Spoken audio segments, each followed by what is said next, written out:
당신은 아바의 사랑받는 자녀입니다. 네, 당신은 아바의 기쁨입니다. 아멘. 아멘입니까? 네. 한국교회가 우러르는 목사님, 돌아가신 목사님이시만 고 옥하는 목사님이 이제 사랑의 교회 담임하고 계실 때 한 후배 목사님이 찾아가서 이렇게 물었대요. 목사님 목회하시면서 제일 행복한 게 뭡니까? 이렇게 물었대요. 그랬더니 목사님이 이렇게 대답하더래요. 솔직하게 말해서 나같이 자격 없는 죄인이 하나님께 구원받고 하나님 편에 서서 하나님의 말씀을 전하는 자리에 있다고 하는 그 사실 하나만으로도 나는 할 말 없이 행복해. 이렇게 대답하셨답니다. 그래서 이 후배 목사님이 기대한 대답이 아닌 거죠.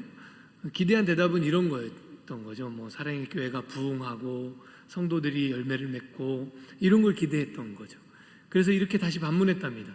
목사님, 그러면 교회가 이렇게 부흥하고 목사님이 섬기는 성도들이 삶에서 의의 열매를 맺고 이런 것들은 행복이 아닙니까? 이렇게 물었대요. 그러니까 다시 이렇게 대답하셨답니다. 그것도 좋지. 그걸 싫어할 목사가 어디 있겠어. 그런데 지금 당장 교회가 부흥되지 않더라도, 그리고 열매가 눈에 보이지 않더라도 나 같은 죄인이 하나님께 구원받고 하나님 편에 서서 하나님의 말씀을 전할 수 있다는 그 사실이 나에게는 가장 행복해. 이렇게 다시 한번 힘주어서 말씀하시더랍니다. 여러분, 그렇습니까? 우리가 그리스도인으로 살아가면서 다른 거 다 빼놓고라도 내 삶에 다른 열매들이 없고 내 삶에 지금 당장 여러 가지 어려움이 있고 여러 가지 벽들이 있고, 그럼에도 불구하고 나 같은 자격 없는 죄인이 하나님께 구원받은 것, 여러분, 그것이 가장 행복하고 가장 감사하고 가장 값진 것 맞습니까? 네. 우리가 삭개오 이야기를 지금 벌써 3번째 함께 하고 있습니다. 아직 안 끝났습니다. 한 번 더 할 겁니다. 삭개오 이야기를 3번째 함께 하고 있는데, 삭개오, 여리고에 살았던 키가 작은 세리장, 우리가 너무 잘 아는 이야기죠. 특히 어렸을 때부터 교회를 다니신 분들은 이거 안 보고도 다 알고 있는, 안 읽어도 다 꿰고 있는 그런 이야기 아닙니까? 너무 잘 아는 이야기입니다.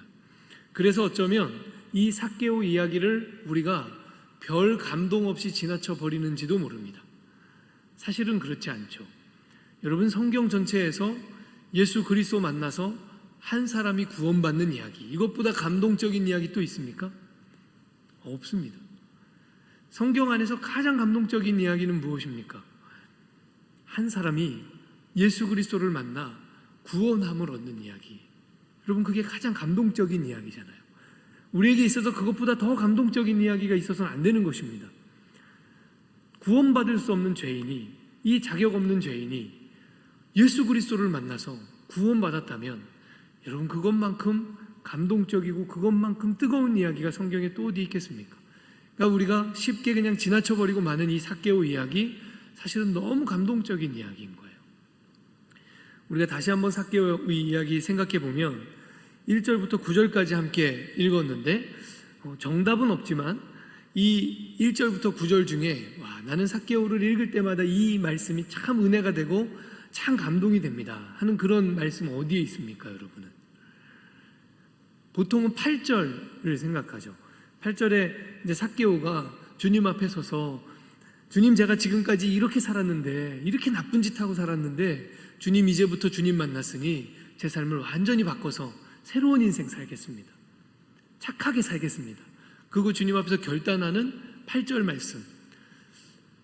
저도 어느 땐가까지 항상 8절 말씀을 중심으로 삭개오 이야기를 읽었던 것 같아요. 그런데 어느 날인가 이 말씀을 묵상하는데 저에게 6절의 말씀이 확 와닿았어요. 그게 아니구나. 그게 아니구나는 아니에요. 8절이 감동적일 수 있어요. 그런데 저에게 있어서는 이 6절에 그냥 지나쳐 왔던, 한 번도 유심히 살펴보지 않고 그냥 쓱 지나쳤던 급히 내려와 즐거워하며 영접하거늘 하는 이 말씀이 너무너무 감동적으로 다가오더라고요.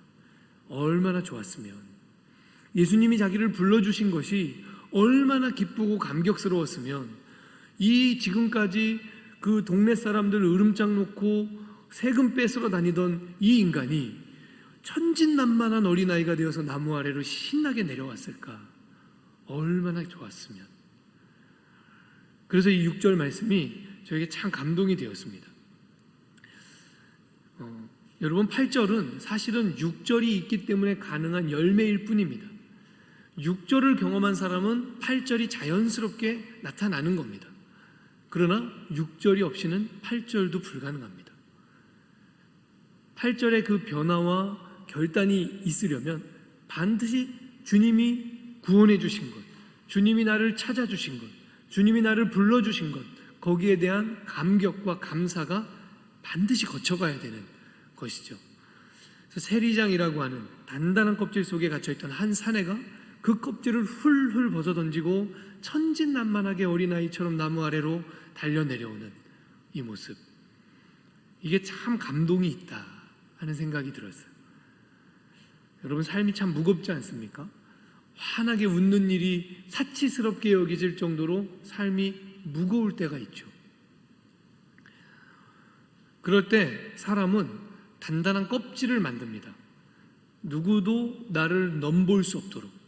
여러분, 삭개오가 왜 세리장이 됐는지 오늘 말씀은 밝혀주고 있지 않지만, 그러나 어쨌든 그가 세리장으로 사는 내내 그 이웃 사람들이 뒤에서 그를 욕했을지언정 앞에서 대놓고 삭개오에게 덤비는 사람은 없었을 거예요. 왜냐하면 삭개오의 뒷배가 있거든요. 삭개오의 뒤에는 로마가 있거든요. 그러니까 삭개오에게 함부로 할 수가 없어요. 단단한 껍질이죠. 엄청 튼튼한 보호막이죠.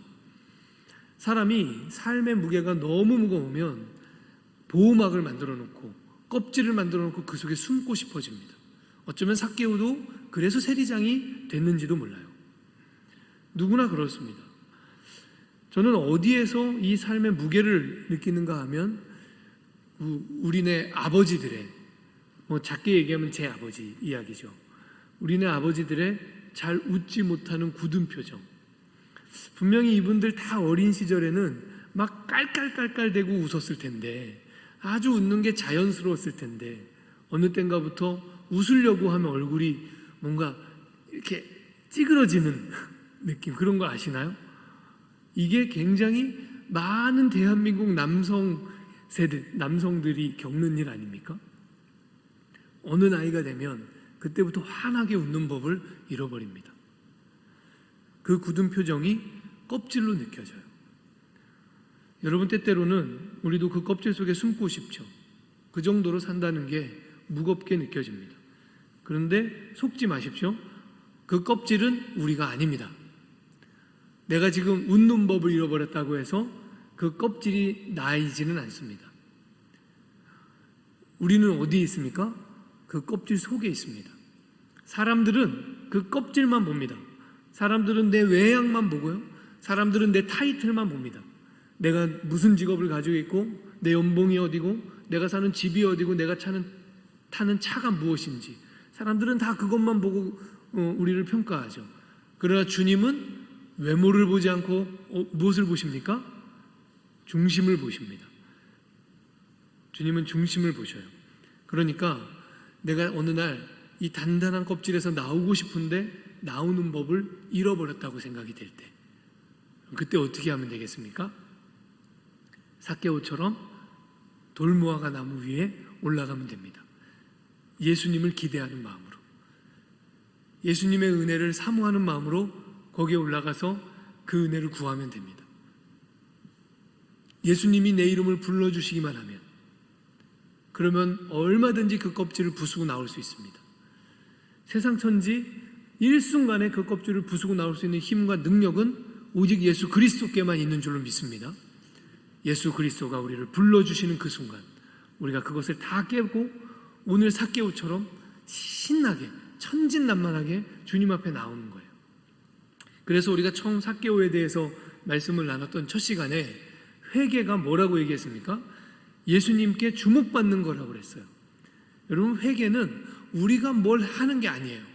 성경이 말하는 회개는 우리가 예수님께 주목받는 사건입니다. 예수님이 우리를 주목하시는 거예요. 아무도 보아주지 않는 내 소갈맹이, 내 껍데기가 아니라 내가 살면서 내 보호를 위해서 또는 세상에서 더 튼튼하고 더 강하게 살기 위해서 만들어낸 여러 가지 내 껍질이 아니라 그 속에 들어있는 나, 진짜 나, 어린아이 같은 나, 그 나를 주님이 가만히 주목해 주시는 것, 그것이 바로 회개예요. 그래서 회개로부터 인생이 시작되는 것이다 그랬습니다. 우리가 회개를 너무 오해해요. 회개는 죄책감 심어주려고 만든 교리가 아닙니다. 잘못했으니 회개하라고 막 이렇게 윽박지르려고 만든 교리가 아니에요. 회개야말로 놀라운 은혜입니다. 회개야말로 그리스도인들에게 주어진 가장 값진 선물 중 하나 아닙니까? 주님이 아무것도 아닌 우리를 주목해 주시는 것이라면, 이 회개가 아무것도 아닌 우리를, 또는 그 동네의 제일 나쁜 놈 중에 하나인 삭개오를 주님이 주목해 주시는 사건이 회개라면, 회개야말로 가장 놀라운 선물이죠. 그래서 회개합시다 이렇게 얘기할 때 여러분, 내가 잘못했지 이렇게 하는 게 아니고, 주님이 오늘도 나를 받아들여 주시는구나, 주님이 오늘도 나를 주목하시는구나, 이렇게 받아들이셔야 돼요. 그게 회개의 본질입니다. 두 번째 시간에는 우리가 은혜에 대해서 강조했어요. 회개는 우리가 하나님께 하는 사죄 행위에 포커스가 있는 게 아니에요. 자꾸 우리가 회개합시다 그러면서 내가 이것도 잘못했고요, 저것도 잘못했고요, 엊그저께 뭐 했고요, 그저께는 이런 잘못을 했네요, 이러면서 우리가 하나님 앞에 뭔가를 잘못했다고 막 이렇게 비는 그런 사죄 행위가 회개이지 않습니다. 회개의 핵심은, 그것은 회개의 외양이고요, 회개의 모양이고요, 회개의 핵심은 우리를 용서하시는 하나님의 은혜예요. 그렇지 않습니까? 그래서 은혜가 없이는 회개는 불가능한 것입니다. 회개라고 하는 것은 그 은혜 앞으로 나가는 거예요. 그래서 회개하기 전에는 우리가 회개의 은혜 안에 막 잠겨서, 오늘 삭개오처럼 회개의 은혜 안에 푹 잠기기 전까지 우리는 보통 죄와 사망의 지배 속에 있습니다. 죄와 사망의 권세가 우리를 무엇으로 지배하고 우리 위에 군림하는지 아십니까? 죄와 사망의 권세는 이런 게 아니에요. 우리에게 막 죄짓게 하고 이런 식으로 우리 위에 군림하고 우리를 지배하는 게 아니에요. 죄는 우리가 짓는 거예요. 우리의 본성이에요. 우리가 타락했어요. 깨어졌어요. 망가졌어요. 그래서 죄가 우리 속에서 그냥 막 나와요. 죄와 사망의 권세는 죄 짓는 우리에게 무엇을 갖다 들이대냐면 율법을 갖다 들이댑니다. 그래서 죄와 사망의 권세의 통치의 방법과 수단은 뭐냐? 율법이에요. 율법으로 우리를 다스리고 율법으로 우리 위에 군림하는 것입니다. 그래서 이 죄와 사망의 지배 속에 있는 사람의 특징이 뭔지 아십니까? 회칠한 무덤 같은 거예요. 예수님이 바리새인들을 향해서 뭐라고 질타하십니까? 너희가 회칠한 무덤 같다 그러시잖아요. 회칠한 무덤이라는 게 겉으로는 회를 칠해놔서 아주 하얗게 번듯하게 그럴싸하게 깨끗하게 정돈되어 있지만 무덤 속엔 뭐가 들어있는 것입니까? 아무리 그것이 잘 정돈되어 있고 깨끗하게 손질되어 있어도 그 속에는 썩어 문드러져가는 시체 들어있는 것입니다. 생명이 없는 것입니다. 여러분, 죄와 사망의 지배 아래에 있는 인간, 율법의 속박 가운데 있는 인간의 특징은 뭐냐? 생명이 없다는 거예요. 겉으로는 의롭게 잘 포장되어 있어요. 왜냐하면 율법의 속박 아래에 있으니까요. 겉으로는 잘 포장되어 있고 잘 정돈되어 있어요. 그러나 그 속에 생명이 없어요. 이게 죄와 사망의 지배 아래에 있는 사람의 특징이에요. 영혼의 상태예요. 회개를 통과한 사람, 그 사람은 하나님의 통치를 경험하게 됩니다. 여러분, 회개를 통과할 때 우리 위에 하나님의 통치가 임해요. 그러면 죄와 사망의 권세가 율법으로 우리를 다스린다면 하나님은 무엇으로 우리를 다스리고 통치하시겠습니까? 복음입니다. 하나님이 우리를 통치하시고 다스리시는 원리가 바로 복음이에요. 복음의 원리는 무엇인데요? 복음의 원리는 율법과 반대죠. 무엇이 먼저 앞에 나오는 것입니까? 용서와 용납이 앞에 나오는 거예요. 하나님이 그냥 일단 우리를 받아들여 주시는 거예요. 우리를 용서해 주시는 거예요. 우리를 용납해 주시는 거예요. 이게 하나님이 우리를 다스리시고 통치하시는 하나님의 원리고 하나님의 방법이에요. 그러니까 은혜인 것입니다. 이 놀라운 사건, 죄와 사망의 지배 아래 있던 한 사람을 율법의 속박 가운데서 자기를 의로 포장할 줄은 알지만, 자기를 의로 포장할 수는 있지만 절대로 그 속에 생명을 가질 수 없는 그런 죄와 사망의 지배 아래 있는 인간을 하나님의 통치 아래에서 율법을 벗어버리고 복음 아래에서 자유와 기쁨을 누리면서 살도록 하는 그 힘, 그 능력, 그것이 바로 회개케 하시는 하나님의 은혜인 거예요. 여러분, 이것은 우리의 노력으로 되지 않습니다. 어떤 사람에게 그냥 죄책감을 막 심어준다고 되는 것도 아닙니다. 오직 주님의 은혜로만 되는 것입니다. 그러니까 은혜가 능력이에요. 은혜가 능력입니다. 그래서 회개는 신학적으로 회개를 분석해 보면 이 안에 두 가지가 들어있어요. 여러분, 회개를 이렇게 동그란 어떤 그 열매라고 생각해 보세요. 이걸 반으로 딱 자르면 그 안에 두 가지 맛이 나요. 하나는 칭의이고요, 하나는 중생입니다. 그래서 회개 안에는 칭의와 중생, 이 두 가지가 들어있어요. 오늘은 칭의에 대해서 얘기할 거고요, 마지막 남은 한 번은 중생에 대해서 얘기할 거예요. 여기 이 회개 안에 있는 중생은 불교에서 얘기하는 중생하고 다른 겁니다. 불교에서는 불쌍한 중생들아 그러잖아요. 그 중생하고 다른 거예요. 자, 오늘은 칭의를 얘기할 건데, 칭의는 이런 사건이에요. 5절 말씀에, 누가복음 19장 5절 말씀에 우리 한 목소리로 같이 읽어보겠습니다. 시작. 예수께서 그곳에 이르사 내가 오늘 내 집에 유하여야 하겠다 하시니. 아멘. 여러분, 예수님이 삭개오를 부르시고 내가 오늘 너네 집에, 내가 오늘 내 집에 들어가서 하루 묵어야 되겠다, 이렇게 말씀하셨어요. 이 장면, 이 말씀을 우리식의 문화로 이해하시면 안 돼요. 우리식의 문화로는 아무리 나쁜 사람 집이라도 그 사람 집에 하루 묵을 수는 있는 거잖아요. 아무리 나쁜 사람이라고 여러분 그 사람한테 신방 가면 제가 나쁜 놈 됩니까? 하여튼 좋은 평판을 못 받는 사람이 있어요. 근데 그 사람이 우리 집에 신방 좀 와달라고 요청했어요. 그럼 목사가 신방 가야 됩니까? 안 가야 됩니까? 가야 되죠. 그러면 그 사람 집에 신방 가면 제가 나쁜 사람 됩니까? 아니죠. 우리식의 이해로 이해하시면 안 돼요. 유대 문화, 이때 당시에 바리새파의 가르침에 아래 있었던, 그러니까 바리새인들의 가르침 아래 있었던 이 유대 문화식으로 이해하면 지금 이 셀이 삭개오 집에 들어가는 것은 안 될 일이에요. 이거는 율법을 어기는 일이고요, 이거는 부정한 일이고요, 이거는 거룩이 깨어지는 일이에요. 그러니까 삭개오 집에 가면 안 돼요.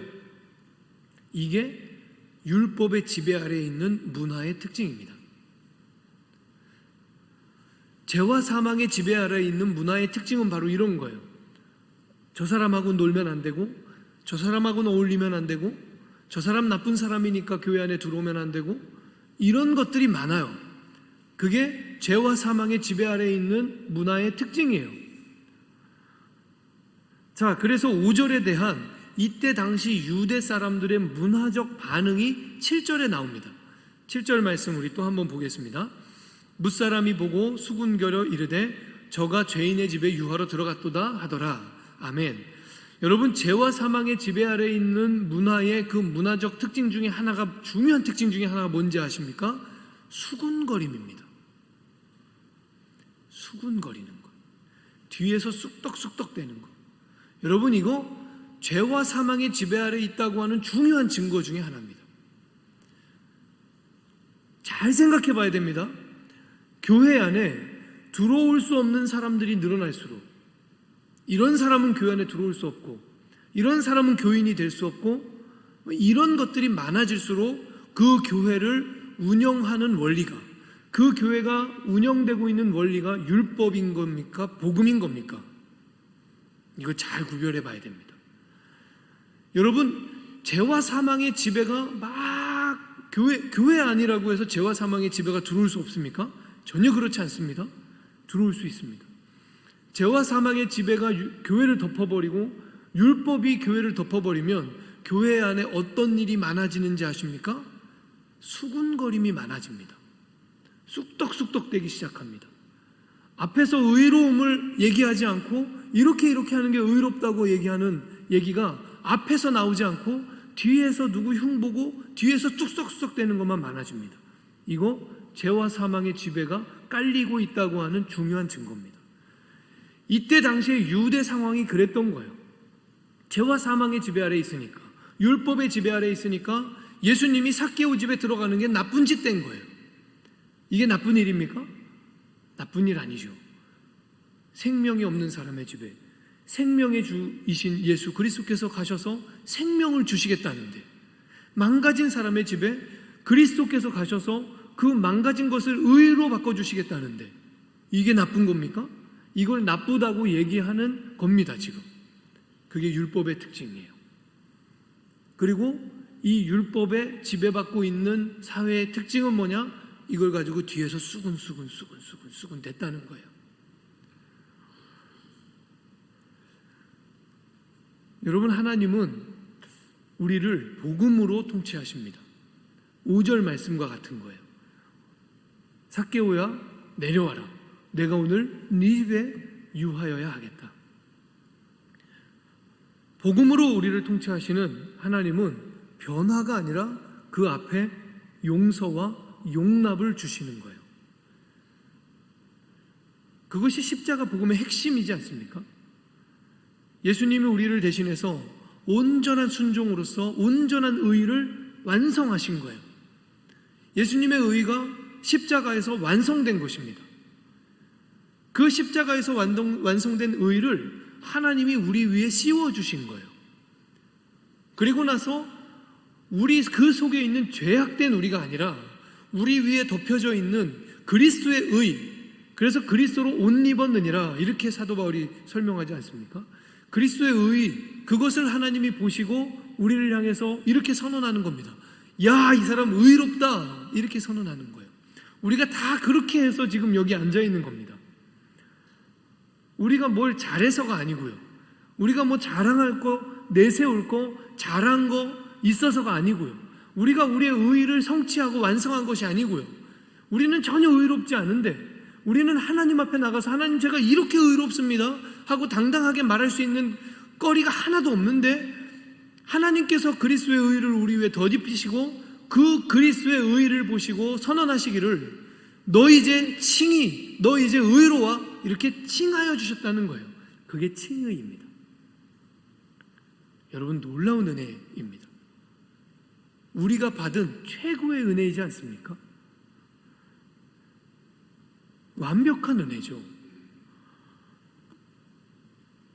그래서 오늘 이 삭개오 말씀의 의아한 부분은 뭐냐면 삭개오에게 아무것도 주님이 요구하지 않았다는 거예요.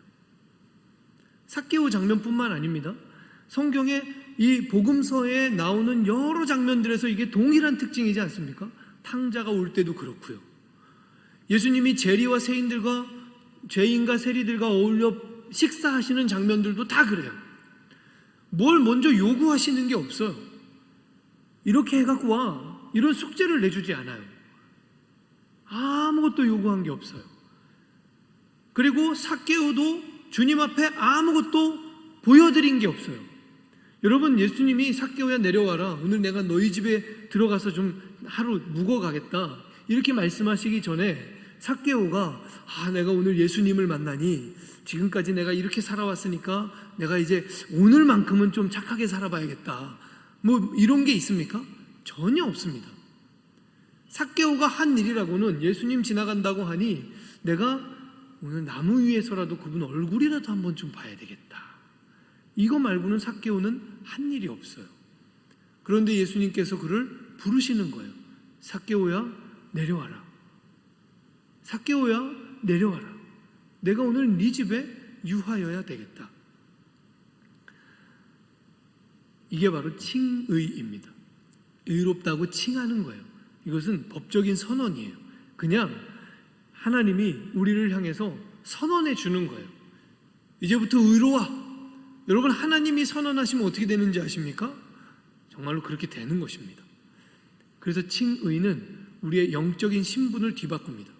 그 이전까지는 바울의 표현을 빌리자면 본질상 진노의 자식이었던 우리가 하나님이 너 이제부터 의로와 하고 선언해 주시는 그 순간부터 하나님의 자녀 되는 것입니다. 하나님의 아들 되고 하나님의 딸이 되는 것입니다. 놀라운 은혜입니다. 그래서 이것을 아주 완벽하게 설명해 주는 말씀이 에베소서 1장 7절의 말씀이에요. 우리 한번 같이 읽어볼까요? 함께 읽겠습니다. 시작. 그의 은혜의 풍성함을 따라 그의 피로 말미암아 속량 곧 죄사함을 받았느니라. 아멘. 이 말씀 띄워주세요. 자, 이 에베소서 1장 7절의 이 1장 7절의 말씀은 지금 하나의 단어를 설명하는 얘기예요. 어떤 단어를 설명하는 얘기입니까? 속량이라는 단어를 설명하는 얘기예요. 속량이 뭔지가 중요하겠죠. 속량이라고 하는 건 사실은 원어상으로 치면 법적인 용어입니다. 어떤 용어냐면 노예를 해방시켰다는 용어예요. 노예를 해방시킬 때 어떻게 해야 되냐면 이 사람이 몸값이 있거든요. 노예마다. 그 몸값을 주인에게 대신 지불해 주면 이 사람이 자유인이 됩니다. 이 절차를 가리켜서 속량이라고 표현해요. 여기에서 아주 중요한 개념이 있죠. 누군가가 이 사람의 몸값을 대신 지불해 줘야 된다는 거예요. 그것을 속전이라고 얘기해요. 자, 에베소서 1장 7절에서 속전에 해당하는 게 뭡니까 지금? 그의 피입니다. 그의 피가 속전으로 지불되었기에 속량이 된 거예요. 여러분, 이것은 놀라운 것입니다. 그러니까 우리는 사실은 구원을 공짜로 받은 사람이 아무도 없어요. 우리는 다 공짜로 받았다고 생각하죠. 그러나 성경을 정확하게 이해하면 공짜로 구원을 받은 사람은 아무도 없습니다. 왜냐하면 거기에 대해서 속전이 지불됐기 때문이에요. 속전으로 뭐가 지불된 겁니까? 그의 피, 예수 그리스도께서 십자가에서 쏟으신 그 보혈이, 즉 예수 그리스도의 생명이 속전으로 지불된 거예요. 하나님 당신의 생명이 속전으로 지불된 거예요. 그래서 우리에게 속량이 주어진 것입니다. 그것이 죄사함이라고 말씀하고 있어요. 여러분, 이것이 바로 칭의의 사건이에요. 그러니까 하나님께서 우리를 향해서 칭의하실 때, 의롭다고 칭하실 때 이미 그 의롭다고 칭하는 사건은 무엇에 힘입어서 가능한 것이냐? 그리스도께서 우리를 위해서 십자가에서 보혈을 흘리신 그 생명을 쪼개서 그 생명을 속정으로 지불하신 그 사건으로부터 의롭다고 칭할 수 있는 근거가 나오는 겁니다. 그래서 그 앞에 뭐라고 이것을 이야기합니까? 그의 은혜의 풍성함을 따라.